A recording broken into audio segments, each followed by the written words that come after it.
дароо эле киреше алып келе турган бизнес издеп жатсаңыз, анда бул кафе сиз үчүн жайгашкан жери Ала Тоо жаңы конушунда, мына могу Киров көчөсү, мындан ары 1 чакырым жүрсөңүздөр, Фрунзе проспекти Сокулукка кеткен эдиге трассага чыгасыздар.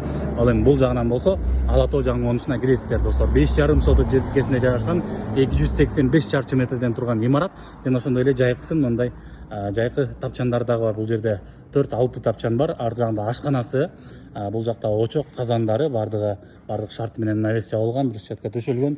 Бул жерде көгүлтүр от, боровой канализация, электр энергиясы бардыгы бар, суу бар, достор.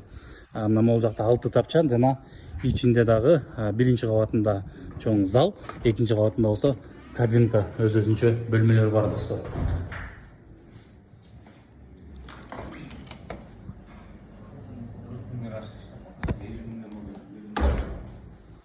Мына достор, экинчи кабаттагы бир кабинкасы, бул жерге 20 адам кенен батат экен.